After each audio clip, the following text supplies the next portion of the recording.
चलिए, आज हम देखेंगे एसपीडी सामान्य विज्ञान 2025 का फिजिक्स का देखेंगे। जो टॉपिक वाइज क्वेश्चन दिया गया है, नया एसपीडी बुक का साइंस का topic wise previous year question दिया गया है। ठीक है, तो इसको हम लोग डिस्कस करेंगे, देखेंगे।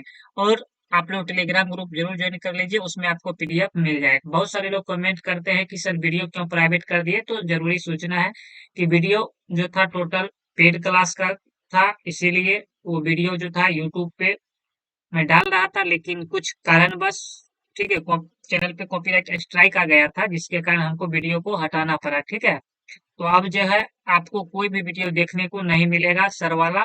इसीलिए आप लोग कंटिन्यू बने रहिए। अगर आप लोगों को स्पीडी बुक पढ़ना है और डेली रेगुलर जो टेस्ट होता है ऑनलाइन, वो टेस्ट आपका चलता रहेगा, कोई दिक्कत नहीं है। लेकिन सर का पर्सनली जो भी वीडियो होगा, वो वीडियो आप लोगों को नहीं मिलेगा। ठीक है, इसीलिए आइए हम लोग स्टार्ट करते हैं। फिजिक्स जो एसपीडी का है, ये चाहे आपका कोई भी एग्जाम हो, रेलवे हो, एसएससी हो, बिहार एसएससी हो, बिहार दरोगा हो, अभी नया वैकेंसी आ चुका है, बिहार पुलिस का वैकेंसी अपकमिंग है, चाहे आपका कोई भी वन डे कॉम्पिटिटिव एग्जाम हो, सबके लिए बहुत ही महत्वपूर्ण रहने वाला है। तो आइए हम लोग सीधे क्वेश्चन की ओर बढ़ते हैं, स्टार्ट करते हैं। एसपीडी ये 2025 का है और ये टॉपिक वाइज जो दिया गया है वो एसपीडी है। ठीक है, तो आइए हम लोग बढ़ते हैं सीधे क्वेश्चन की ओर। आप लोगों को अच्छे से दिख रहा होगा, वॉइस क्लियर होगा, ऐसा उम्मीद करते हैं। आप लोग कमेंट करके बताइएगा। ठीक है, तो सबसे पहले देखेंगे हम लोग मात्रक एवं इकाई। मात्रक एवं इकाई से क्वेश्चन स्टार्ट करते हैं। टोटल प्रीवियस ईयर का क्वेश्चन है। ठीक है, बायोलॉजी का 2 क्लास में हम कंप्लीट करवा चुके थे, पेज 1 से 10 तक में। अगर आप लोग वो वीडियो नहीं देखेंगे तो आप लोग जरूर देख लीजिएगा, संपूर्ण बायोलॉजी जो 2 क्लास में हम लोग कंप्लीट करवा चुके थे, और इसको भी जो है हम लोग कंप्लीट करवाएंगे। अभी जो हम देखेंगे इसका पेज 11 से लेकर के पेज 15 तक देखेंगे। ठीक है, इसमें भी 10 पेज है, तो इसको भी हम 2 क्लास में इसको कंप्लीट करवा के उसके बाद जो इसका एमसीक्यू है, ऑब्जेक्टिव है, उसको करवाएंगे। ठीक है, तो आइए, पहला है द्रव तथा ऊर्जा और उसकी परस्पर क्रियाओं का अध्ययन क्या कहलाता है, तो भौतिक विज्ञान कहलाता है। ठीक है, क्या कहलाता है? भौतिक विज्ञान कहलाता है। आप लोगों को अच्छे से दिख रहा होगा। चलिए, आगे है आपका भौतिक विज्ञान का पिता किसे कहा जाता है, तो भौतिक विज्ञान का पिता आइंस्टीन को कहा जाता है। आगे है ई बराबर एम सी स्क्वायर का समीकरण किसने दिया था, तो आइंस्टीन ने दिया था। आगे है भौतिकी शब्द की उत्पत्ति हुई है, तो भौतिकी शब्द की उत्पत्ति कहाँ से हुई है, तो फ्यूसिस से हुई है। फ्यूसिस शब्द से जो है फिजिक्स भौतिकी की उत्पत्ति हुई है।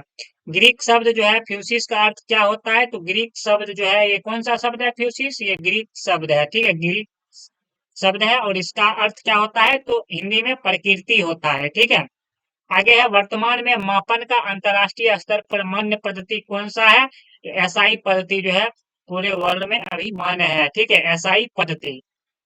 आगे है एसआई पद्धति को कब स्वीकार किया गया था, तो एसआई पद्धति को आपका जो है 1967 ईस्वी में स्वीकार किया गया था। एसआई पद्धति में मूल मात्रकों की संख्या कितनी है, तो एसआई पद्धति में आपका मूल मात्रकों की संख्या 7 है। ठीक है, एसआई पद्धति में संपूरक मात्रकों की संख्या कितना है, तो 2 है, रेडियन और रेडियन। अगला है प्रकाश वर्ष मात्रक है, तो प्रकाश वर्ष किसका मात्रक है, ये आपका दूरी का मात्रक है। प्रकाश वर्ष किसका मात्रक है, तो प्रकाश वर्ष जो है आपका दूरी का मात्रक है। याद रखिएगा, प्रकाश वर्ष किसका मात्रक है, तो ये प्रकाश वर्ष जो है आपका दूरी का मात्रक है। आगे है एक प्रकाश वर्ष बराबर होता है, तो एक प्रकाश वर्ष बराबर 9.46 गुना 10 पर पावर 12 किलोमीटर, या अगर हम इसको मीटर में आपको दिया रहेगा तो 9.46 गुना 10 पर पावर 15 मीटर हो जाएगा। अगर किलोमीटर में पूछेगा तो 10 पर पावर 12 होगा, और मीटर में पूछेगा तो 10 पर पावर 15 मीटर हो जाएगा। ठीक है, आइए आगे बढ़ते हैं। पहला मात्रक एवं इकाई को कंप्लीट कर लेते हैं, उसके बाद इस साइड बीच वाला साइड को देखेंगे। ठीक है, तो सबसे पहले इस साइड वाला हम लोग कंप्लीट करते हैं। चलिए, दूरी मापने की सबसे बड़ी इकाई क्या है, तो दूरी मापने की सबसे बड़ी इकाई जो है आपका पारसेक है। एक पारसेक बराबर कितना होता है, तो एक पारसेक बराबर 3.26 प्रकाश वर्ष होता है। ठीक है, यहाँ पे 3 पॉइंट के बाद 3 अंक दिया गया है, लेकिन आपको कहीं भी कोई भी बुक में 3.26 प्रकाश वर्ष लिखा मिलेगा। ठीक है, समुद्री दूरी मापने की इकाई क्या है, तो समुद्री दूरी किससे मापा जाता है, नॉटिकल से मापा जाता है, नॉटिकल मील। एक नॉटिकल मील बराबर कितना होता है, 1.852 किलोमीटर होता है। ठीक है, आगे है जल की प्रवाह दर को मापा जाता है, यानी जल की जो प्रवाह दर होता है किससे मापा जाता है, क्यूसेक में मापा जाता है। कितना क्यूसेक इसका प्रवाह है, एक क्यूसेक बराबर कितना होता है, तो 28.317 लीटर होता है। याद रखिएगा, बहुत ही अच्छा क्वेश्चन है। आगे है समतल कोण का मात्रक क्या होता है, तो समतल कोण का मात्रक आपका रेडियन होता है। उसके बाद है घन कोण का मात्रक क्या होता है, घन कोण का मात्रक आपका स्टेरेडियन होता है। ठीक है, आगे देखते हैं रेखीय वेग का मात्रक क्या होता है, तो रेखीय वेग का मात्रक जो है आपका क्या होता है, मीटर प्रति सेकेंड होता है। रेखीय वेग का मात्रक क्या होता है, मीटर प्रति सेकेंड होता है। अगला है दो वस्तुओं के बीच के कोणीय दूरी को मापा जाता है। अगर दो वस्तु है उसके बीच के कोणीय दूरी को जब भी हम मापेंगे तो सेकस्टेंट से मापेंगे, सेकस्टेंट से मापेंगे। ठीक है, आगे है जड़त्व आघूर्ण मात्रक है। जड़त्व आघूर्ण का मात्रक क्या होता है, तो KG metre square, KG metre square होता है। आगे है वायुमंडल में ओजोन परत की मोटाई किससे मापी जाती है, तो डॉल्सन से मापी जाती है। वायुमंडल में ओजोन परत की मोटाई किससे मापी जाती है, डॉल्सन से मापी जाती है। आगे है प्रेरकत्व का मात्रक क्या होता है, तो हेनरी। प्रेरकत्व का मात्रक क्या होता है, हेनरी। आगे है प्रदीप्त घनत्व का मात्रक क्या होता है, प्रदीप्त घनत्व का मात्रक क्या होता है, तो लक्स होता है, याद रखिएगा लक्स होता है। आगे है द्रव्यमान का मात्रक क्या होता है, तो केजी होता है। एक माइक्रोन बराबर क्या होता है, ये क्वेश्चन बार बार रेलवे ग्रुप डी में पूछा जाता है। ठीक है, तो आप लोग याद रखिएगा एक माइक्रोन बराबर कितना होता है, तो 0.001 होता है। ठीक है, आगे है 0.001 किसके बराबर होता है, तो 10⁻⁻6 मीटर के बराबर होता है। किसके बराबर होता है, 10⁻⁻6 मीटर के बराबर होता है। चलिए आगे बढ़ते हैं। 1 नैनोमीटर बराबर कितना होता है, तो 1 नैनोमीटर बराबर 10⁻⁻9 मीटर होता है। फर्मी मीटर क्या है, तो फर्मी मीटर लंबाई की न्यूनतम इकाई है। लंबाई मापने की न्यूनतम इकाई क्या है, फर्मी मीटर है। आगे है ज्योति फ्लक्स का मात्रक क्या होता है, तो ल्यूमेन होता है। ज्योति फ्लक्स का मात्रक क्या होता है, ल्यूमेन होता है। आगे है ज्योति तीव्रता का मात्रक है कैंडेला। ज्योति तीव्रता का मात्रक कैंडेला। 1 पिकोग्राम बराबर कितना होता है, 10⁻⁻12 ग्राम होता है। ठीक है, 10⁻⁻12 ग्राम होता है। आगे है 1 फेम्टो बराबर कितना होता है, 1 फेम्टो बराबर 10⁻⁻15 मीटर होता है। आप लोग साइंस के रिवीजन के लिए आप लोग ये क्लास देख सकते हैं। ठीक है, शॉर्ट में दिया गया है, ऑनलाइनर में दिया गया है, प्रीवियस ईयर क्वेश्चन है और प्रत्येक चैप्टर वाइज है, टॉपिक वाइज दिया गया है। तो आप लोग रिवीजन के लिए ये जरूर क्लास देखिएगा, बहुत फायदे होगा। एक बैरल बराबर कितना होता है, एक बैरल बराबर 159 लीटर होता है। एक गैलन बराबर कितना होता है, तो 3.785 लीटर होता है। ठीक है, और है आगे देखते हैं, आप सेकेंड लाइन में देखेंगे। चलिए, 1 कैरेट बराबर होता है, 1 कैरेट हीरा बराबर क्या होता है, 200 मिलीग्राम होता है। 200 मिलीग्राम होता है 1 कैरेट हीरा बराबर। एक फैदम बराबर कितना होता है, 6 फीट। एक फैदम में कितना फीट, 6 फीट। चलिए आगे देखते हैं महत्वपूर्ण मापन उपकरण। दूसरा टॉपिक है महत्वपूर्ण मापन उपकरण। गैसों का दाब किसमें मापा जाता है, किससे मापा जाता है, तो मैनोमीटर से मापा जाता है। ठीक है, आगे है द्रव की श्यानता मापक है, तो विस्कोमीटर। द्रव की श्यानता किससे मापा जाता है, विस्कोमीटर से। आगे है द्रवों के प्रवाह की गति मापक है। द्रवों के प्रवाह की गति मापक है, तो वेंचुरी मीटर। क्या है, वेंचुरी मीटर। इससे आपको कोई भी एग्जाम में आपको एक क्वेश्चन देखने को जरूर मिलेगा महत्वपूर्ण मापन उपकरण में। ठीक है, आगे है बादलों की ऊंचाई, वेग तथा गति की दिशा की माप की जाती है, तो नेफोस्कोप से की जाती है। किससे की जाती है, नेफोस्कोप से की जाती है। वाहन की चाल मापा जाता है टैकोमीटर से। वाहन की चाल जो स्पीड होता है किससे, टैकोमीटर से। वाहन द्वारा तय की गई दूरी मापक यंत्र कौन सा है, जो वाहन कितना किलोमीटर चला है उसको किससे मापा जाता है, ओडोमीटर से मापा जाता है। और कितना स्पीड से चल रहा है वो टैकोमीटर से मापा जाता है। ठीक है, आगे है रक्तचाप मापा जाता है, तो स्फिग्मोमैनोमीटर से। रक्तचाप किसे मापा जाता है, स्फिग्मोमैनोमीटर से मापा जाता है। समुद्र में डूबी वस्तुओं की स्थिति जानने के लिए किसका प्रयोग किया जाता है, सोनार का प्रयोग किया जाता है, सोनार का। ठीक है, सोनार का पूर्ण रूप फुल फॉर्म क्या है, तो sound navigation any ranging, any ranging. ठीक है, आप लोग याद रखिएगा। आइए आगे बढ़ाते हैं।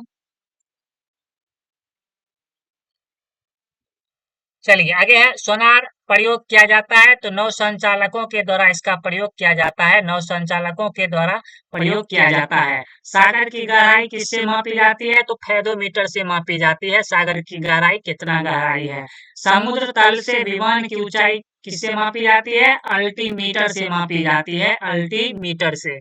सोलर रेडिएशन मापा जाता है। सोलर रेडिएशन किससे मापा जाता है, तो ये पायरेनोमीटर से मापा जाता है, या आपका जो है दो नाम है, इसको बोल सकते हैं पाइरोहीलियोमीटर या पाइरोनोमीटर से मापा जाता है। ठीक है, याद रखिएगा।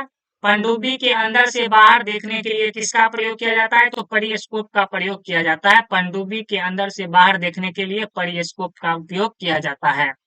ध्वनि की तीव्रता मापक यंत्र है ऑडियोमीटर। ध्वनि की तीव्रता ऑडियोमीटर।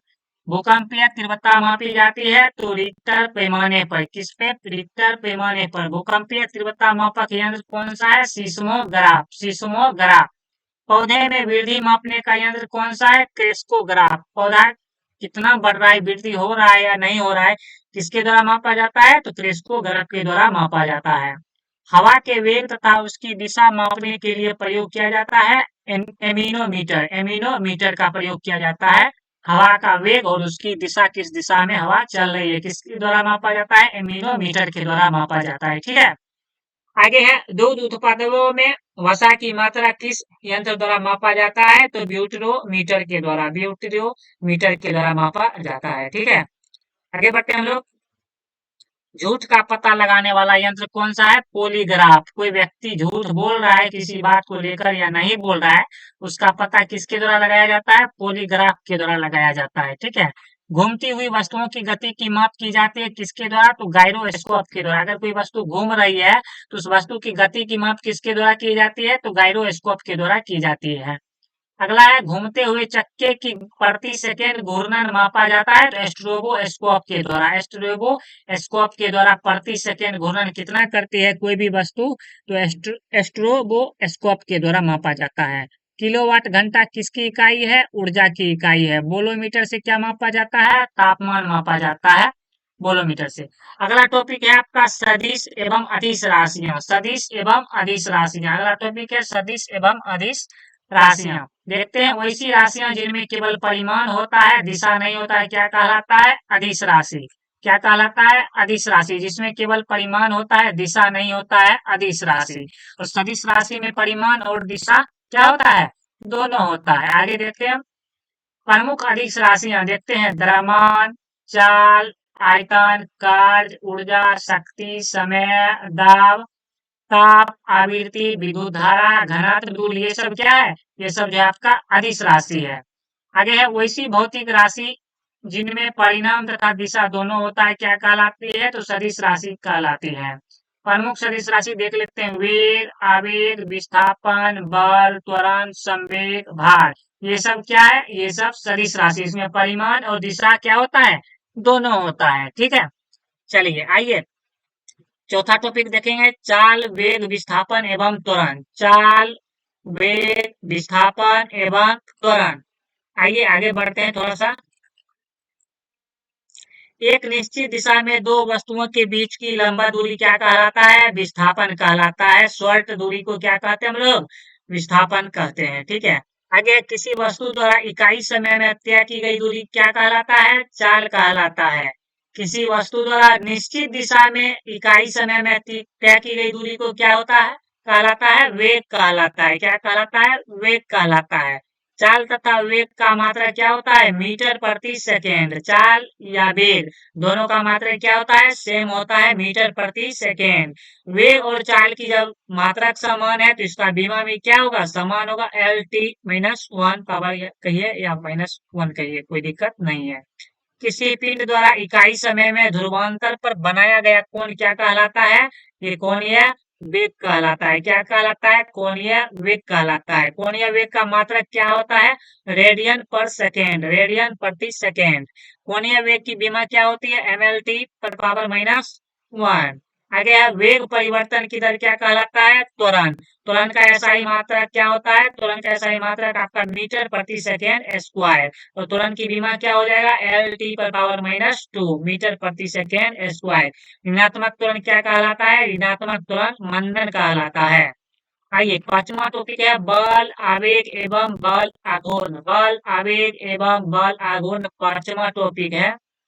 देखते हैं यदि कोई बल किसी वस्तु पर बहुत कम समय तक कार्यरत रहे तो बल और समय के गुणनफल को उस वस्तु का क्या कहते हैं? आवेग कहते हैं।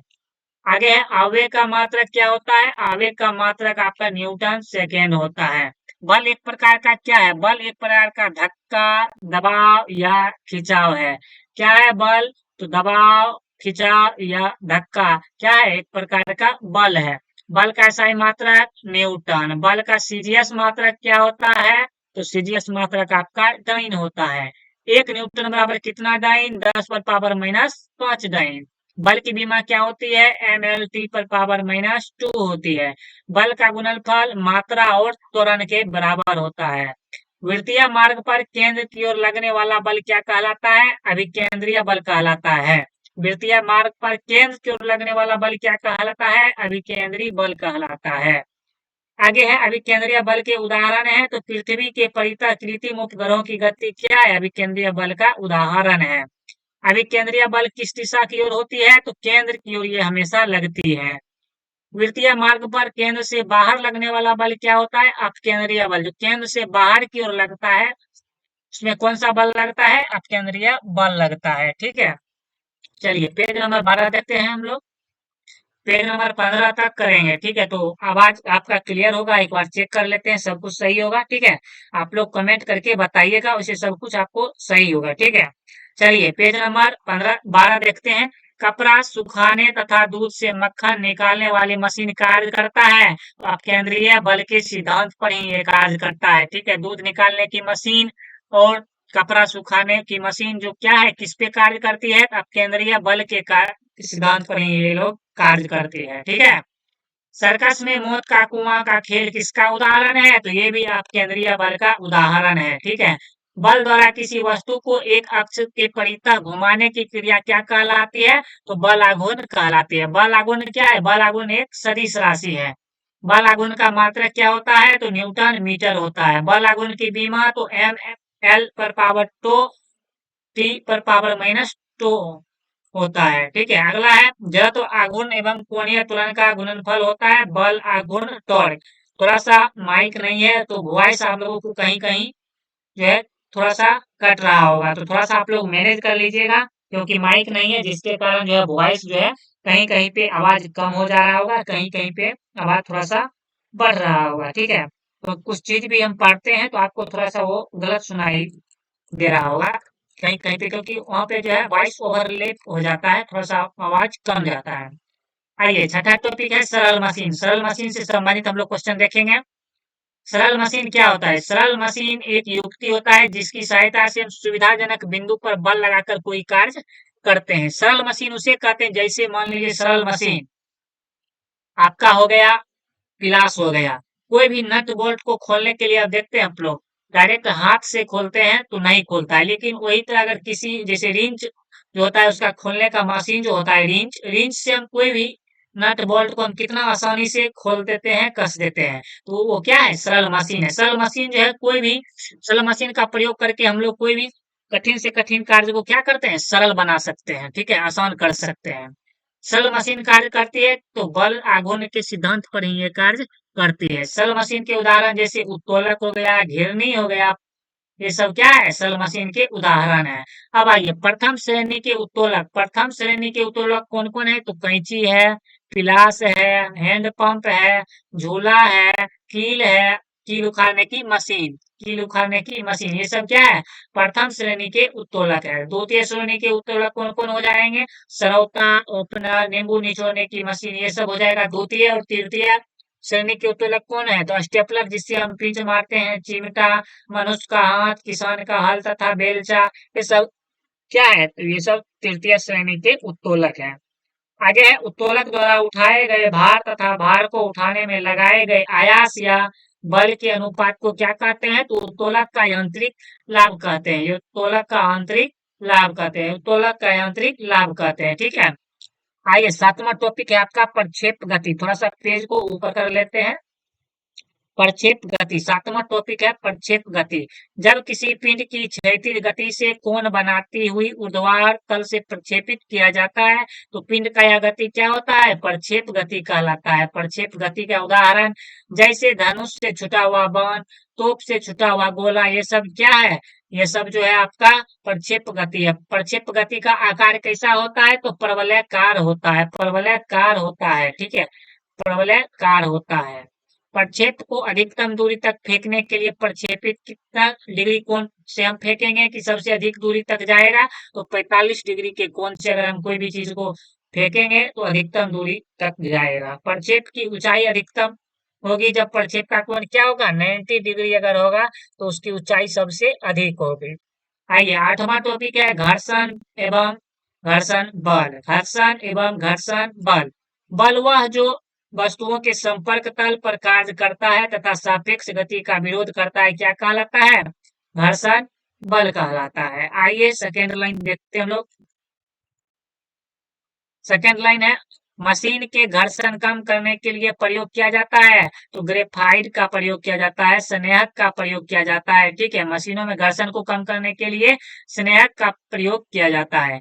किसी सरकती हुई वस्तु पर लगने वाला घर्षण बल क्या कहलाता है, तो सर्पी घर्षण बल कहलाता है। आगे है किसी लुढ़कती हुई वस्तु और सतह के बीच लगने वाला घर्षण बल क्या कहलाता है, तो लोटनिक घर्षण बल कहलाता है। लोटनिक घर्षण बल कहलाता है। आगे है किसी वस्तु को किसी सतह पर खिसकाने पर जो घर्षण बल गति का विरोध करता है उसे क्या कहा जाता है, तो स्थैतिक घर्षण बल कहा जाता है। स्थैतिक घर्षण बल कहा जाता है। किस घर्षण बल का मान सबसे अधिक होता है, तो ये स्थैतिक घर्षण बल का मान जो है सबसे अधिक होता है। आगे है लोटनिक घर्षण का मान कितना होता है, तो सबसे कम होता है। किसका मान, तो लोटनिक घर्षण बल का मान सबसे कम होता है। अंतरिक्ष से गिरता हुआ पिंड पृथ्वी के वायुमंडल में प्रवेश करने पर जल उठता है, किसके कारण, तो वायु के घर्षण के कारण। वायु के घर्षण के कारण। आइए थोड़ा सा ऊपर करते हैं पेज को। आगे ब्लैक बोर्ड तथा कागज पर लिखना संभव है, किसके कारण, घर्षण के कारण। घर्षण के बिना हम कोई काम नहीं कर सकते हैं। अगर हम पैदल चल रहे हैं तो किसके कारण, घर्षण के कारण ही। घर्षण के बिना आपका कोई काम करना असंभव है। ठीक है, वो संभव है। वाहनों में स्नेहक तेल का प्रयोग किया जाता है घर्षण को कम करने के लिए। घर्षण को कम करने के लिए स्नेहक तेल का आपका प्रयोग किया जाता है। नंबर टॉपिक है न्यूटन के गति के नियम एवं जड़त्व से संबंधित जो भी महत्वपूर्ण प्रश्न है हम लोग उसको देखेंगे। तो आइए बढ़ते हैं सीधे क्वेश्चन की ओर। प्रिंसिपिया पुस्तक को किसने लिखा, तो प्रिंसिपिया पुस्तक को न्यूटन ने लिखा। न्यूटन के गति के नियमों का प्रतिपादक कौन है, तो न्यूटन। गति के नियमों का प्रतिपादक कौन है, न्यूटन। न्यूटन के प्रथम गति के नियम के अनुसार क्या है, तो कोई गतिमान स्थिर या वस्तु अपनी गति या स्थिर अवस्था को तब तक बनाए रखती है जब तक कि उस पर कोई बाहरी बल ना लगाया जाए। ये प्रथम नियम है इसका। क्या है प्रथम नियम, तो कोई भी गतिमान या स्थिर वस्तु अपनी गति या स्थिति अवस्था को तब तक परिवर्तन नहीं कर सकती है जब तक कि उस पर कोई बाहरी बल नहीं लगता है। आगे है न्यूटन का प्रथम गति नियम क्या कहलाता है, तो ये गैलीलियो का नियम या जड़त्व का नियम भी कहलाता है। न्यूटन के गति का प्रथम नियम। आगे है जड़त्व के नियम की खोज किसने की, तो गैलीलियो ने की। बस के अचानक चलने पर यात्री पीछे की ओर गिरता है, किसके कारण, तो विराम के जड़त्व के कारण। ठीक है, किसके कारण, तो विराम के जड़त्व के कारण। बस के अचानक रुकने पर यात्री आगे की ओर झुकता है, किसके कारण, तो गति के जड़त्व के कारण। डंडे से प्रहार करने पर कोट की धूल झड़ जाती है, किसके कारण, तो विराम के जड़त्व के कारण। विराम के जड़त्व के कारण। थोड़ा सा पेज को ऊपर करते हैं। वस्तु के जड़त्व मापने की इकाई क्या है, तो द्रव्यमान। वस्तु के जड़त्व मापने की इकाई द्रव्यमान।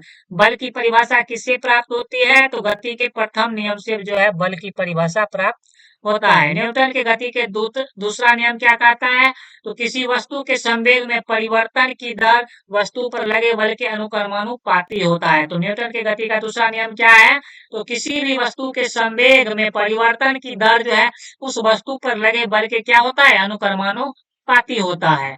आगे है बल का व्यंजक किससे प्राप्त होता है, तो न्यूटन के गति के दूसरा नियम से ही जो है बल का सूत्र प्राप्त होता है। बल का व्यंजक प्राप्त होता है F बराबर ma। किसका, जो बल के दूसरे गति के नियम है उसी से प्राप्त होता है F बराबर ma। ठीक है, आगे देखते हैं। न्यूटन के तृतीय गति नियम के अनुसार प्रत्येक क्रिया के उसके बराबर तथा विपरीत दिशा में प्रतिक्रिया होती है। न्यूटन के गति के तीसरा नियम क्या कहता है, प्रत्येक क्रिया के उसके बराबर तथा विपरीत दिशा में क्या होती है, प्रतिक्रिया होती है। पत्थर को ठोकर मारने से व्यक्ति को चोट लगने का क्या कारण है? प्रतिक्रिया कारण है। जितना बल आप लगाइएगा उस पे मारिएगा उतना बल जो है आपका वो पत्थर भी लगाता है। इसीलिए क्रिया प्रतिक्रिया का नियम भी कहा जाता है तीसरे नियम को। आगे है गति का प्रथम नियम का समीकरण क्या है? तो v बराबर u प्लस ए टी। और दूसरा ये तीनों आपको है याद रखना है, बहुत ही ज्यादा इंपॉर्टेंट है। ठीक है, बहुत ही ज्यादा ये दोनों जो है इसका इंपॉर्टेंट है। नंबरिकल भी बनाइएगा तो उसमें भी आपको ये इसको याद रखना पड़ेगा। ठीक है, गति का दूसरा समीकरण एस बराबर U T plus half A T square होता है। गति का द्वितीय समीकरण का संबंध प्रदान करता है तो वस्तु के स्थिति एवं समय के बीच वस्तु के, ये जो गति का दूसरा समीकरण है एस बराबर U T plus half A T square, तो ये वस्तु के स्थिति के समय और स्थिति, वस्तु के कोई भी वस्तु है उसका स्थिति और समय के बीच के संबंध को दर्शाता है। ठीक है, आइए 10वां टॉपिक है संवेग एवं भार। संवेग एवं भार, संवेग एवं भार देखेंगे उसको। किसी वस्तु के द्रव्यमान तथा वेग के गुणनफल क्या कहलाता है? संवेग कहलाता है। क्या कहलाता है? संवेग कहलाता है। संवेग का मात्रक क्या है? तो संवेग का मात्रक आपका हो जाएगा केजी मीटर पर सेकेंड, केजी मीटर पर सेकेंड हो जाएगा। संवेग की बीमा क्या होगा? एम एल टी पर पावर माइनस टू हो जाएगा, टी पर पावर माइनस टू हो जाएगा। आगे है संवेग संरक्षण का सिद्धांत क्या है?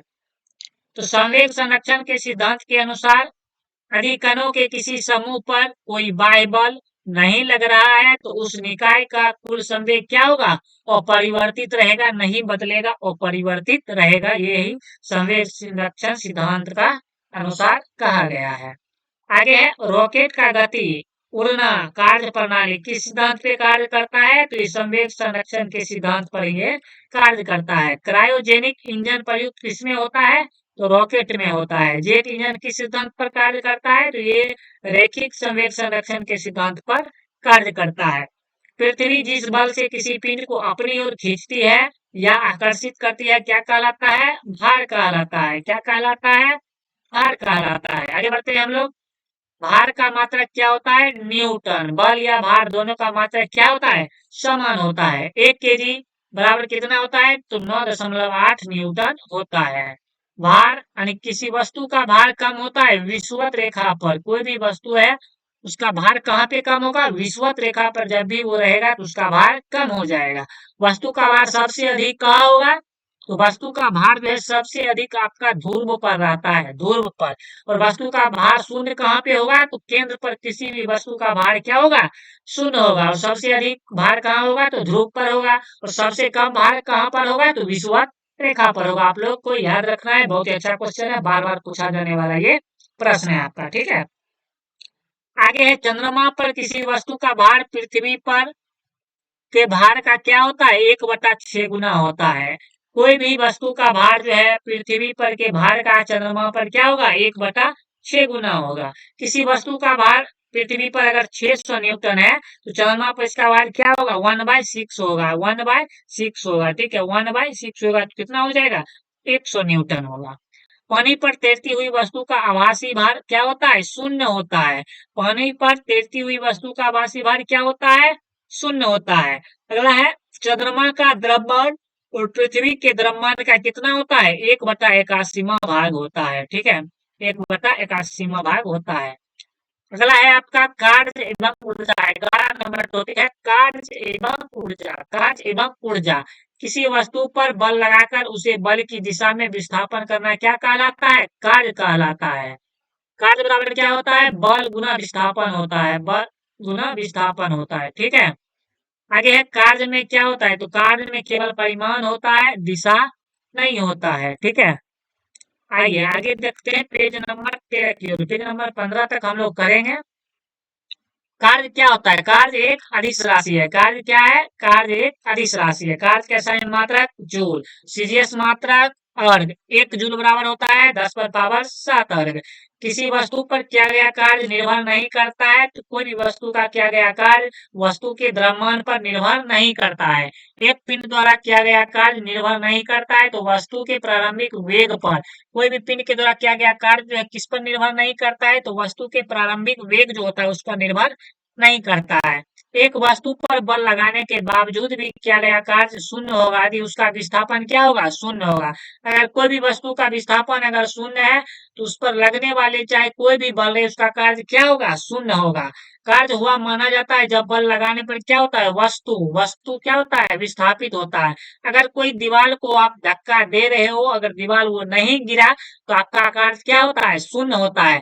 जब तक दीवार ना गिरेगा तब तक उसका कार्य क्या होगा, शून्य माना जाएगा। जब दीवार, अगर किसी दीवार को आप धक्का दे दो, अगर वो दीवार गिर गया तब हम लोग समझेंगे कि उस पर कार्य हुआ है। ठीक है, ये साइंस के अनुसार है। ठीक है, चलिए, यदि कोई वस्तु वृत्ताकार पथ में घुमाई जाती है तो उस पर किया गया कार्य क्या होगा, शून्य होगा। अगर कोई वस्तु जो है वृत्ताकार पथ पर घुमाई जाती है, क्या है कि जहां से किसी वस्तु को हम घुमाते हैं अगर वो वहीं आकर के स्टॉप होती है तो उसका विस्थापन क्या होगा, शून्य होगा, तो उसका कार्य क्या होगा, शून्य होगा। ठीक है, कार्य ऋणात्मक कब माना जाएगा, तो जब विस्थापन जो है बल के विपरीत दिशा में होगा तो उसका जो है कार्य ऋणात्मक होगा, निगेटिव होगा। ठीक है, आइए आगे बढ़ते हैं थोड़ा सा। कार्य करने की क्षमता क्या कहलाती है, ऊर्जा कहलाती है। ऊर्जा की SI मात्रा जूल। 1 ग्राम वसा को उत्पन्न करने में ऊर्जा क्या होता है, कैलोरी। कैलोरी कैलोरी याद रखिएगा, कैलोरी। किसी वस्तु में स्थिति के कारण कार्य करने की क्षमता क्या कहलाती है, स्थितिज ऊर्जा। खींचे हुए धनुष के तार, खींचे गए रबर बैंड तथा घड़ी की चाबी में संचित ऊर्जा क्या होती है, आपका स्थितिज ऊर्जा होती है। तनी हुई स्प्रिंग में कौन सी ऊर्जा होती है, स्थितिज ऊर्जा होती है। बांध बनाकर रोके गए जल की ऊर्जा क्या होती है, स्थितिज ऊर्जा होती है। किसी ऊंचाई पर रखे गए पिंड में क्या कौन सा ऊर्जा होता है, तो स्थितिज ऊर्जा होता है। किसी वस्तु में गति के कारण कार्य करने की जो क्षमता आती है क्या होती है, गतिज ऊर्जा होती है। गतिज ऊर्जा बराबर क्या होता है, हाफ mv²। याद रखिएगा, हाफ mv²। आप लोगों को वॉइस क्लियर जा रहा होगा। ठीक है, चलिए आगे देखते हैं, थोड़ा सा हम लोग आगे बढ़ेंगे, पेज ऊपर करते हैं। जिनको भी रिवीजन करना है आप लोगों के लिए बहुत ही अच्छा मौका है। आप लोग बहुत ही कम समय में और चैप्टर वाइज आप लोग साइंस को रिवीजन कर सकते हैं इस वीडियो के माध्यम से। बहते जल में धनुष से छोड़े गए तीर में संग्रहित ऊर्जा क्या होती है, गतिज ऊर्जा होती है।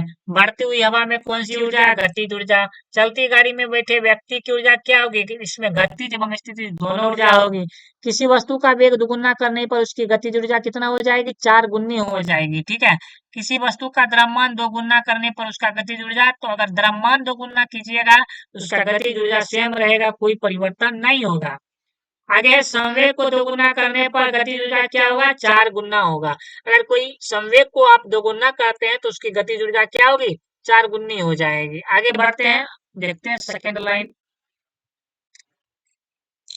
स्थितिज और गतिज ऊर्जा के योग क्या कहलाती है, यांत्रिक ऊर्जा। कहीं कहीं आप सूत्र देखे होंगे, यांत्रिक ऊर्जा बराबर क्या होता है, स्थितिज ऊर्जा प्लस गतिज ऊर्जा। ठीक है, तो स्थितिज ऊर्जा और गतिज ऊर्जाओं के योग क्या कहलाती है, यांत्रिक ऊर्जा कहलाती है। ऊर्जा संरक्षण के नियम के अनुसार क्या है, ऊर्जा को न तो उत्पन्न किया जा सकता है न ही नष्ट किया जा सकता है, ये ऊर्जा संरक्षण के नियम है। लेंज का नियम क्या है, तो ऊर्जा संरक्षण के नियम का है। ठीक है, लेंज का नियम परिणाम क्या है, तो ऊर्जा संरक्षण के नियम का है। 11वां टॉपिक है शक्ति यानी पावर। आइए आगे बढ़ते हैं, हम लोग थोड़ा सा पेज को ऊपर कर लेते हैं, देखने में सही रहेगा। कार्य करने की दर क्या कहलाती है, शक्ति कहलाती है। शक्ति कैसा ही मात्रा है, वाट होता है। 1 वाट बराबर 1 जूल/सेकेंड होता है। 1 किलोवाट घंटा बराबर 3.6 गुना 10 पर पावर 6 जूल होता है। विद्युत ऊर्जा में संयंत्रों की क्षमता प्रदर्शित किसमें किया जाता है, मेगावाट में किया जाता है। 1 मेगावाट किसके बराबर होता है, 1000 किलोवाट के बराबर होता है। एक अश्व शक्ति बराबर कितना होता है, 746 वाट होता है। साधारण मनुष्य की शक्ति कितनी होती है, 0.05 से 0.1 HP तक होता है। आइए 12वां टॉपिक देखेंगे, गुरुत्वाकर्षण व गुरुत्वीय त्वरण। गुरुत्वाकर्षण व गुरुत्वीय त्वरण। थोड़ा सा पेज को हम लोग ऊपर करते हैं। चलिए आगे है, बल जिससे पृथ्वी वस्तुओं को अपनी ओर खींचती है या आकर्षित करती है क्या कहलाती है, कौन सा बल, गुरुत्व बल के कारण। दो पिंडों के मध्य लगने वाला आकर्षण बल क्या कहलाता है, गुरुत्वाकर्षण बल कहलाता है। ये सब कलर हो जा रहा है, गुरुत्वाकर्षण बल कहलाता है। गुरुत्वाकर्षण बल के कारण जो उत्पन्न होता है क्या कहलाता है, गुरुत्वीय त्वरण कहलाता है, छोटी जी, गुरुत्वीय त्वरण। गुरुत्वीय त्वरण यानी कि छोटी जी का मान हमेशा कितना होता है, 9.8 मीटर प्रति सेकेंड स्क्वायर होता है, याद रखिएगा। आगे गुरुत्वाकर्षण का मात्रक क्या होता है, तो मीटर प्रति सेकेंड स्क्वायर होता है। जी का मान सबसे अधिक कहाँ होगा, ध्रुव पर होगा। जी का मान सबसे कम कहाँ पर होगा, तो विषुवत रेखा पर होगा। और जी का मान शून्य कहाँ पर होगा, पृथ्वी के केंद्र पर जो आपका जी का मान शून्य होगा। चंद्रमा पर गुरुत्वाकर्षण का मान पृथ्वी के गुरुत्वाकर्षण का कितना होगा, तो 1/6 गुना होगा। गुरुत्वाकर्षण जी किस पर निर्भर नहीं करती है, तो ये द्रव्यमान और आकार पर निर्भर नहीं करता है। द्रव्यमान और आकार पे गुरुत्वाकर्षण का मान निर्भर नहीं करता है। पृथ्वी की सतह से ऊपर जाने पर गुरुत्वाकर्षण का मान क्या होगा, जब भी जो है ऊपर जाएगा पृथ्वी की सतह से तो घटेगा, क्या होगा, घटेगा। आगे है, जब कोई वस्तु पृथ्वी से ऊपर की ओर फेंकी जाती है तो गुरुत्वाकर्षण का मान क्या होगा, जब भी कोई वस्तु पृथ्वी से ऊपर की ओर फेंकी जाएगी ये निगेटिव निगेटिव होगा, क्या होगा, हमेशा निगेटिव होगा। अगर ऊपर से तो नीचे अगर आएगा तो पॉजिटिव। गुरुत्वाकर्षण का सिद्धांत क्या है, किसने दिया था, तो न्यूटन ने दिया था। गुरुत्वाकर्षण का सिद्धांत न्यूटन ने दिया था। गुरुत्वाकर्षण के सार्वत्रिक नियम का प्रतिपादन किसने किया था, न्यूटन ने किया था, याद रखिएगा। आगे देखते हैं हम लोग, गुरुत्वाकर्षण नियतांक जी क्या है, एक अदिश राशि है। क्या है, अदिश राशि है। गुरुत्वाकर्षण नियतांक जी का मान कितना होता है, ये क्वेश्चन जो है आपका रेलवे एएलपी 2025 में जो एग्जाम हुआ है 24 लास्ट में, उसमें ये पूछा गया क्वेश्चन है। 6.67 पर पावर -11 न्यूटन मीटर स्क्वायर प्रति केजी स्क्वायर। आगे है, शून्य में स्वतंत्र रूप से गिरती हुई वस्तुओं का गुरुत्वाकर्षण कितना होता है, समान होगा, ठीक है। लिफ्ट में स्थित पिंड का भार बढ़ा हुआ कब प्रतीत होता है, जब लिफ्ट ऊपर की ओर जाता है तो क्या होता है, आपका वजन जो क्या होगा, बढ़ा हुआ प्रतीत होगा। आगे है, लिफ्ट में स्थित पिंड का भार घटा हुआ कब प्रतीत होगा, जब लिफ्ट नीचे की ओर आती है तो वजन घटा हुआ महसूस होता है। नीचे आते समय लिफ्ट की डोरी अगर टूट जाए तो लिफ्ट में स्थित पिंड का भार क्या होगा, शून्य होगा। जब पिंड एक समान वेग से ऊपर की ओर नीचे जाता है तो इस दिशा में भार में क्या होगा, कोई परिवर्तन नहीं होता है, ठीक है। याद रखिएगा, जब पिंड एक समान वेग से ऊपर या नीचे जाता है, एक समान वेग से, तो इसका दिशा में भार क्या होगा, कोई परिवर्तन नहीं होगा। अगला है, शून्य गुरुत्वाकर्षण क्या कहलाता है, भारहीनता को ही शून्य गुरुत्वाकर्षण कहते हैं, ठीक है। इसको तो भारहीनता को, आइए थोड़ा सा पेज को ऊपर कर लेते हैं हम लोग। मुक्त या स्वतंत्र रूप से गिर रही वस्तु का भार क्या होगा, शून्य होगा। जब कोई वस्तु ऊपर से गिराई जाती है तो उसका भार क्या होगा, वो परिवर्तित रहेगा। अगर किसी वस्तु को हम ऊपर से गिराएंगे तो उसका भार क्या होगा, कोई परिवर्तन होगा, नहीं होगा, वो परिवर्तित रहेगा। अगला है, हवा में लोहे और लकड़ी की समान भारी की गेंद को समान ऊंचाई से गिराने पर क्या होगा, लोहे की गेंद पहले गिरेगी और लकड़ी की गेंद बाद में गिरेगी, ठीक है। जिसका वजन ज्यादा होगा वो पहले गिरेगा, जिसका वजन कम होगा वो बाद में गिरेगा। अगला है, हवा की अनुपस्थिति में लोहे और लकड़ी की समान भार की गेंद को समान ऊंचाई से गिराने पर क्या होगा, वो एक साथ पृथ्वी पर पहुंचेगी। अगर हवा, जहाँ पे हवा नहीं है वहां पर जब हम लोहे और लकड़ी की समान भार की गेंद को समान ऊंचाई से अगर हम गिराते हैं, वो दोनों क्या होगा, एक समान एक साथ पृथ्वी पर पहुंचेगा। अगला है, 13वां टॉपिक, कृत्रिम उपग्रह एवं पलायन वेग से संबंधित क्वेश्चन हम लोग देखेंगे। ग्रह के चारों ओर परिक्रमण करने वाला आकाशीय पिंड क्या कहलाते हैं, उपग्रह कहलाते हैं। जो ग्रह के चारों ओर परिक्रमा करते हैं पिंड, उसको क्या कहते हैं, उपग्रह कहते हैं। ग्रहों के गति संबंधित नियम का प्रतिपादन किसने किया था, केपलर ने किया था। भू स्थिर उपग्रह स्थित होते हैं पृथ्वी तल से 36,000 किलोमीटर की ऊंचाई पर स्थित होते हैं। भू स्थिर उपग्रह पृथ्वी की परिक्रमा करता है तो पश्चिम से पूरब की ओर परिक्रमा करता है। भू स्थिर उपग्रहों का परिक्रमण काल कितना होता है, 24 घंटे का होता है। संचार उपग्रह प्रायः स्थापित किए जाते हैं तो भू स्थिर कक्षाओं में ही ये जो है स्थापित किए जाते हैं।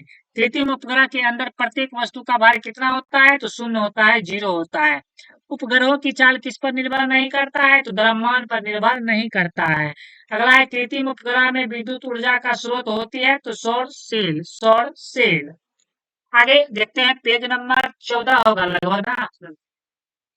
चलिए पेज नंबर 14 देखते हैं हम लोग, ठीक है। इसके बाद एक और पेज बचेगा, लास्ट पेज, और एक क्लास और होगा जिसमें फिजिक्स आपका पूरा टॉपिक वाइज कंप्लीट, मात्र 2 क्लास में, ठीक है। आप लोग आराम से कंटिन्यू बने रहिएगा। चलिए देखते हैं, वह न्यूनतम वेग जिससे किसी पिंड को पृथ्वी की सतह से ऊपर की ओर फेंके जाने पर वह गुरुत्वाकर्षण क्षेत्र को पार कर जाता है क्या कहलाता है, पलायन वेग कहलाता है। पृथ्वी के लिए पलायन वेग कितना है? 11.2 किलोमीटर प्रति सेकेंड। अगर किसी वस्तु को हम 11.2 किलोमीटर प्रति सेकेंड की स्पीड से फेंकते हैं तो वो वस्तु जो है फिर दोबारा पृथ्वी पर वापस नहीं आएगी। ठीक है।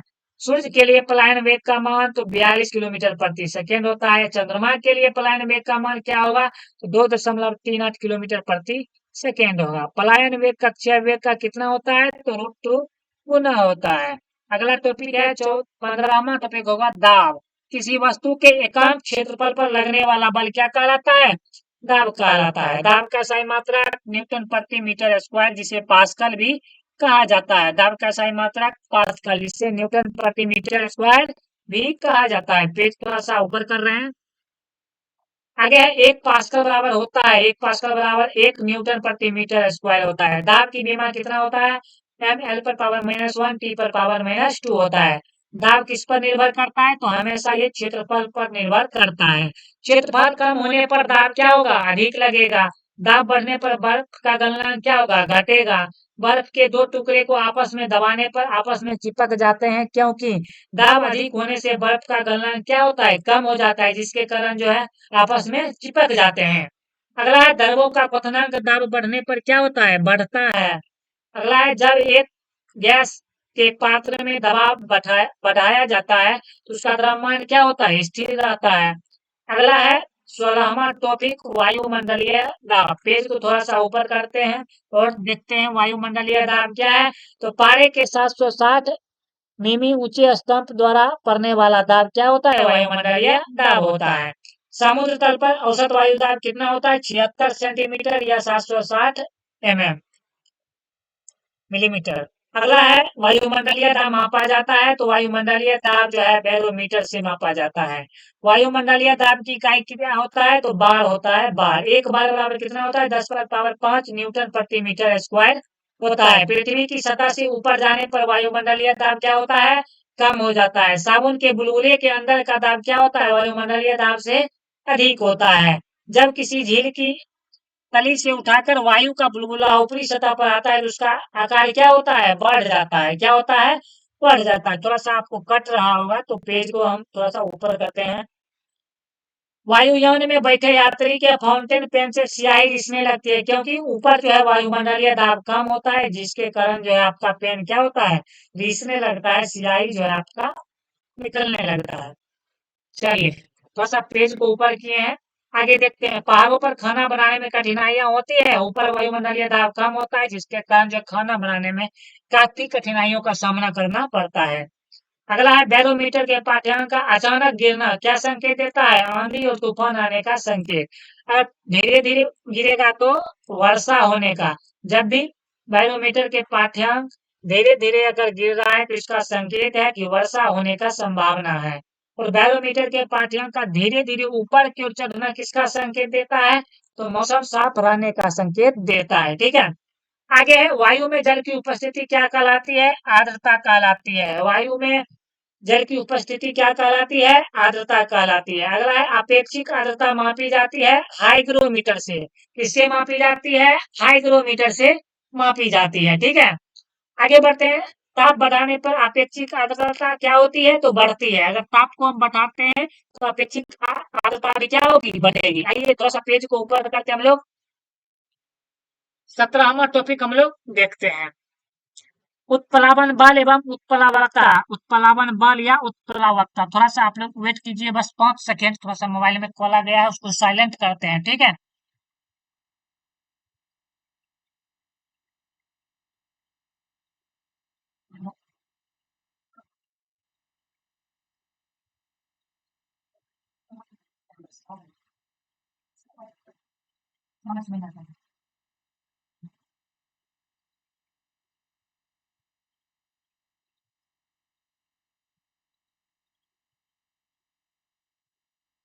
ये थोड़ा सा डिस्टर्ब हुआ, उसके लिए सॉरी।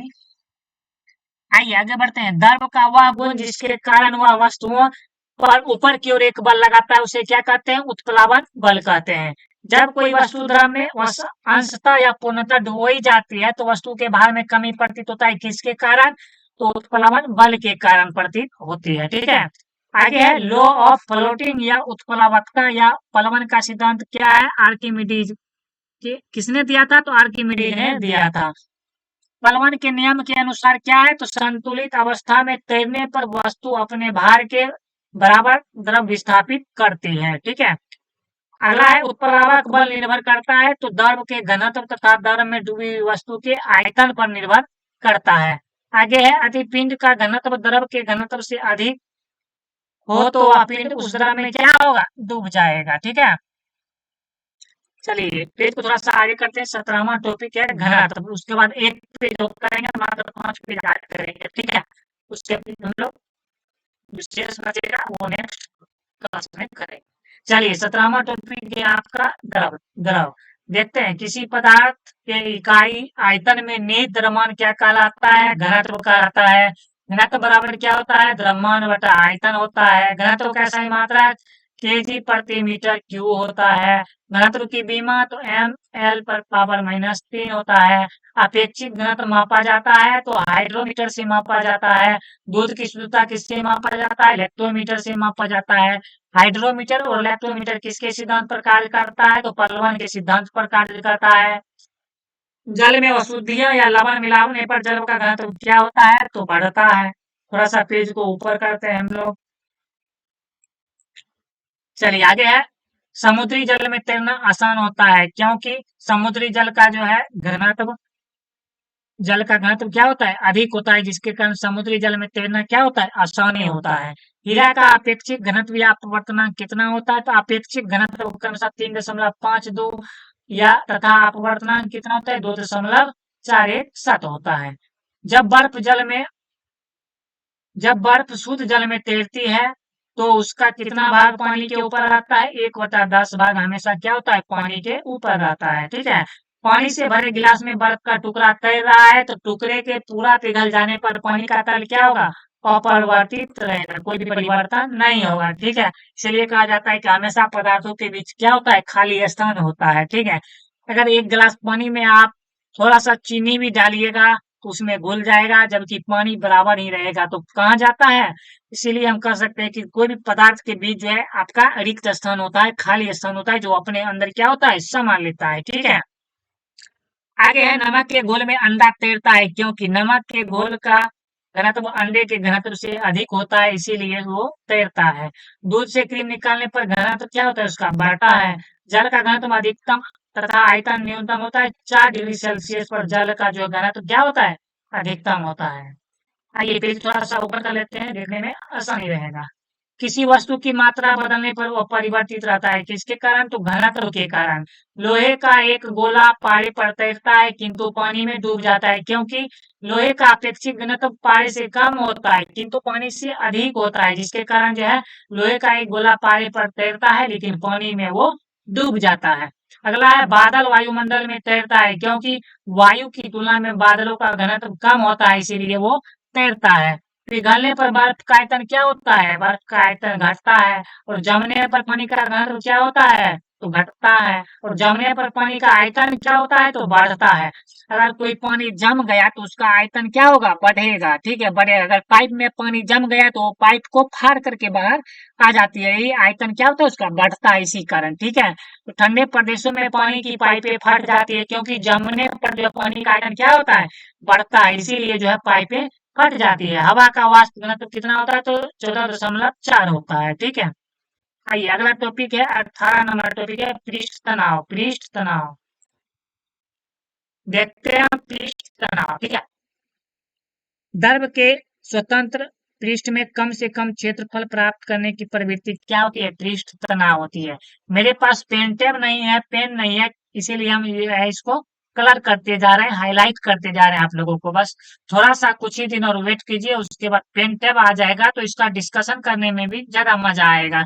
जैसे मान लीजिए अभी मेरे पास कुछ लिखने वाला नहीं है तो यह सिर्फ एक क्वेश्चन का एक आंसर है, उसको ही बता रहे हैं। मान लीजिए एक क्वेश्चन से 5 जो है क्वेश्चन निकल कर आता है तो वो हम नहीं बता पा रहे हैं क्योंकि अभी जो है मेरे पास पेन टेब नहीं है।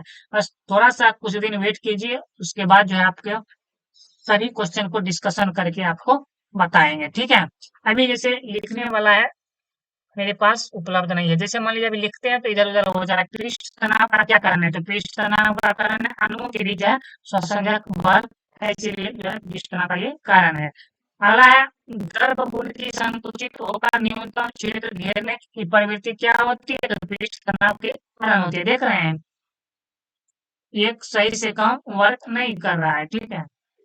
इसको थोड़ा सा हम लोग मिटा देते हैं। हाईलाइट वाला सही से काम कर रहा है लेकिन ये पेन इसमें काम सही से नहीं लिख पाते हैं, ठीक है। चलिए द्रव बूंद की संकुचित होकर न्यूनतम क्षेत्र घेरने की प्रवृत्ति क्या होती है, किसके कारण, तो पृष्ठ तनाव के कारण। पृष्ठ तनाव का मात्रक होता है न्यूटन प्रति मीटर होता है। पृष्ठ तनाव की विमा होती है ml पर पावर -2 T पर पावर -2। द्रव का पृष्ठ तनाव निर्भर करता है तो द्रव की प्रकृति एवं ताप पर निर्भर करता है। द्रव का ताप बढ़ने पर पृष्ठ तनाव क्या होगा, घटेगा। द्रव में घुलनशील अशुद्धि या नमक मिलाने पर द्रव का पृष्ठ तनाव क्या होगा, बढ़ेगा, ठीक है। आइए देखते हैं पेज नंबर आगे, लास्ट पेज नंबर देखेंगे, पेज नंबर 15, ठीक है। 10 पेज है, 10 पेज में पूरा फिजिक्स आपका खत्म है। तो आज जो है ये पहला पार्ट हम लोग देख रहे हैं और फिजिक्स का दूसरा पार्ट जो आपको कल मिलेगा, ठीक है। कल मिले या परसों मिले, ठीक है। चलिए आगे बढ़ते हैं हम लोग। यहाँ से देखेंगे आप मार्जक यानी कि साबुन डिटर्जेंट मिलाने से जल का पृष्ठ तनाव क्या होता है, कम हो जाता है।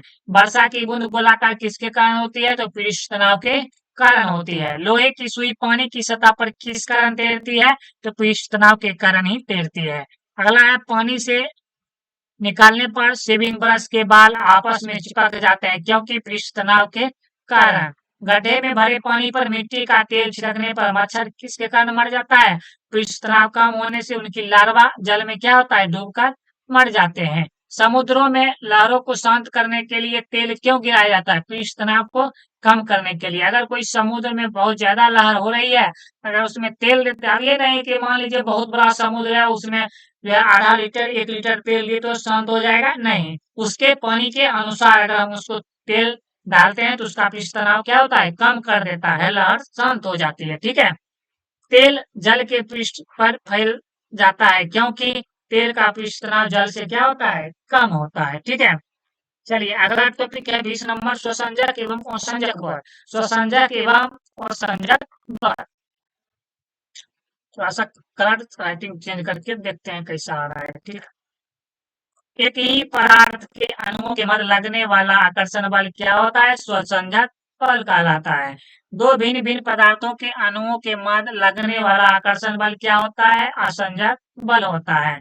द्रव में पृष्ठ तनाव क्या होता है, तो द्रवों के अणुओं के बीच स्वसंजक बल के कारण होता है पृष्ठ तनाव। जल किसी वस्तु को भिगोता है असंजक बल के कारण ही भिगोता है, ठीक है। ब्लैक बोर्ड पर चौक से लिखने पर अक्षर उभर कर आते हैं किसके कारण, असंजक बल के कारण।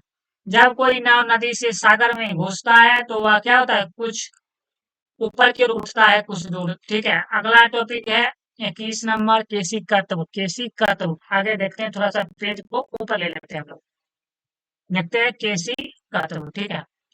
चलिए खोखली नली जिसकी त्रिज्या बहुत कम तक एक समान होती है क्या कहलाती है, केश नली कहलाती है। केश नली में द्रव के ऊपर चढ़ने या नीचे दबने की घटना क्या कहलाती है, तो केशिकत्व कहलाती है। क्या कहलाती है, केशिकत्व कहलाती है। लैंप की बत्ती में तेल ऊपर चढ़ता है किसके कारण, केशिकत्व के कारण।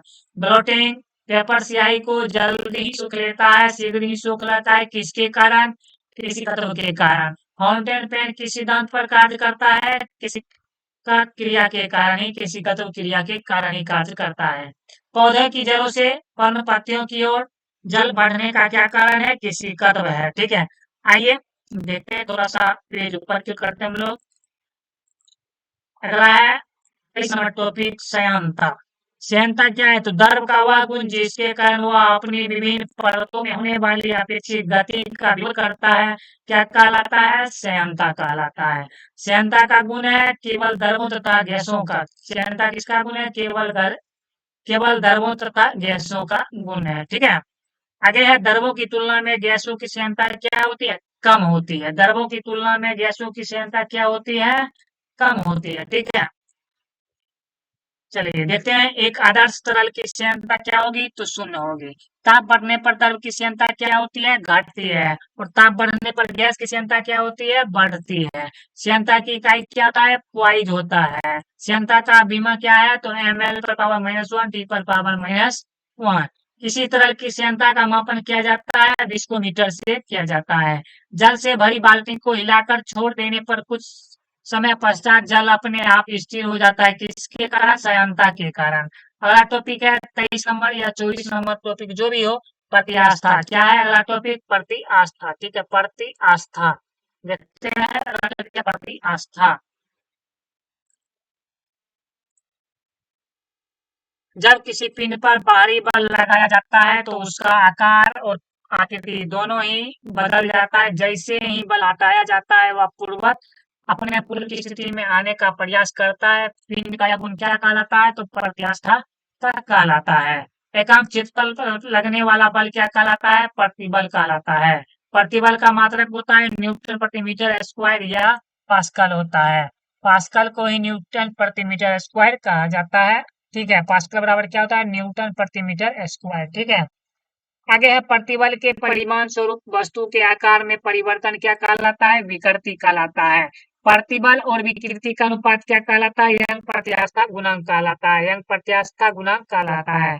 प्रत्यास्था गुणांक का सही मात्रक क्या होता है, पास्कल होता है या न्यूटन प्रति मीटर स्क्वायर होता है। आइए आगे बढ़ते हैं हम लोग थोड़ा सा।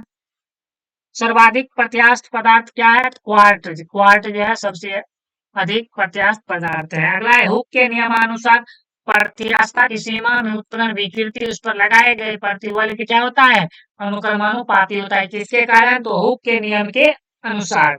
अगला है हुक का नियम क्या है, प्रतिबल बटा विकृति यानी बराबर E। हुक का नियम क्या है, प्रतिबल बटा विकृति। कमानीदार तुला किसके सिद्धांत पर कार्य करता है, तो ये हुक के नियम के सिद्धांत पर ये कार्य करता है। आइए फिर थोड़ा सा ऊपर करते हैं हम लोग और थर्ड स्टेप देखेंगे पिछले। अगला है बर्नौली प्रमेय। बर्नौली प्रमेय आज जो है फिर 11 से 15 तक हम लोग कर रहे हैं। ठीक है, 11 से 15 कर रहे हैं। फिर अगला जो है 2 क्लास में पूरा फिजिक्स को कंप्लीट करेंगे। बायोलॉजी भी 2 क्लास में कंप्लीट हो गया है और उसके बाद बच जाएगा केमिस्ट्री। केमिस्ट्री को भी 2 क्लास में हम लोग कंप्लीट करवा देंगे। ठीक है, शॉर्ट रिवीजन आप लोगों को हो जाएगा। उसके बाद एमसीयू करेंगे, एमसीक्यू। ठीक है, आगे है बर्नौली प्रमेय के अनुसार जिस स्थान पर द्रव का वेग अधिक होगा वहां ताप क्या होगा, कम होगा। किसके अनुसार, तो बर्नौली प्रमेय के अनुसार। अगला है बर्नौली प्रमेय किसके संरक्षण के बारे में बताता है, तो द्रव चलित दाब। अगला है बर्नौली प्रमेय के अनुसार गहरा जल शांत बहता है। किसके अनुसार, तो बर्नौली के अनुसार जो है आपका गहरा जल क्या होगा, शांत बहता है, आराम से बहता है। आंधी आने पर छप्पर का होना किस सिद्धांत पर कार्य करता है, तो बर्नौली के सिद्धांत पर कार्य करता है। आंधी आने पर टीन की छत या छप्पर उड़ जाते हैं क्योंकि ऊपर का वायु दाब नीचे की वायु दाब से कम होता है, इसी कारण क्या होता है, उड़ जाता है। वायुयान के ऊपर उठने एवं फुहारा कार्य किसके सिद्धांत पर कार्य करता है, तो बर्नौली के प्रमेय के सिद्धांत पर ये कार्य करता है। ठीक है, चलिए आगे बढ़ते हैं, थोड़ा सा पेज को ऊपर करते हैं। सेंट स्प्रे आधारित है तो बर्नौली के सिद्धांत पर ही आधारित है। बुनसेन बर्नर के सिद्धांत पर कार्य करता है तो बर्नौली के सिद्धांत पर ये कार्य करता है। अगला है द्रव के प्रवाह की दर मापा जाता है तो वेंचुरी मीटर से मापा जाता है। अगला है द्रव चालित ब्रेक यानी कि हाइड्रोलिक ब्रेक किसके सिद्धांत पर कार्य करता है, तो पास्कल के सिद्धांत पर कार्य करता है। ठीक है, चलिए अगला टॉपिक है आपका सरल आवर्त गति। सरल आवर्त गति, ठीक है, सरल आवर्त गति। सरल आवर्त गति देखते हैं हम लोग। किसी पिंड की सम स्थिति को इधर से उधर गति कर तो क्या कहते हैं, दोलन गति कहते हैं। ठीक है, एक दोलन पूरा करने में लगा समय क्या कहलाता है, आवर्त काल कहलाता है, मात्रक सेकेंड। कंपन करने वाली वस्तु 1 सेकेंड में जितना कंपन करता है उसे क्या कहते हैं, आवृत्ति कहते हैं। आवृत्ति का मात्रक क्या होता है, हर्ट्ज जो होता है। एक माध्यम से दूसरे माध्यम पर जाने पर ध्वनि की आवृत्ति क्या होती है, नहीं बदलती है। सेकेंडरी लोलक का आवर्तकाल कितना होता है, 2 सेकेंड का होता है। आवर्तकाल निर्भर नहीं करता है तो द्रव्यमान की, किसी वस्तु के द्रव्यमान पर आवर्तकाल क्या होता है, निर्भर नहीं करता है। स्प्रिंग को अपनी समान लंबाई पर वापस लौटने के लिए लगने वाला बल को क्या कहते हैं, प्रत्यानयन बल कहते हैं। कि कौन सा बल करते हैं, पृथ्वी को अपनी समान लंबाई पर वापस लौटने के लिए तो प्रत्यानयन बल। झूले पर एक व्यक्ति के स्थान पर 2 व्यक्ति अगर बैठ जाए तो आवर्तकाल क्या होगा, अपरिवर्तित रहेगा, कोई परिवर्तन नहीं होगा। लोलक का आवर्तकाल किस पे निर्भर करता है? तो लोलक की लंबाई पर निर्भर करता है। लोलक की लंबाई बढ़ने पर आवर्तकाल क्या होता है? बढ़ जाता है, याद रखिएगा। चलिए, पेज 11 से 15 तक कंप्लीट हुआ और हम लोग अगले क्लास में फिजिक्स का जो है कंप्लीट करेंगे पेज नंबर 16 से। कितना से? पेज नंबर 16 से। आप लोग अच्छे से समझ गए होंगे। जिनको भी रिवीजन करना है, फास्ट रिवीजन करना है, तो आप लोग ये क्लास ले सकते हैं, कोई दिक्कत नहीं है। चाहे आपका कोई भी एग्जाम हो, रेलवे हो, एसएससी हो, बिहार दरोगा हो, बिहार पुलिस हो और बिहार सीजीएल हो, बिहार एसएससी ऑफिस अटेंडेंट हो, चाहे आपका कोई भी एग्जाम हो, सबके लिए साइंस जो है सेम ही रहता है। बस किसी में क्वेश्चन कम रहता है, किसी में क्वेश्चन ज्यादा रहता है। ठीक है, तो मिलते हैं नेक्स्ट क्लास में। थैंक यू सो मच आप सभी को।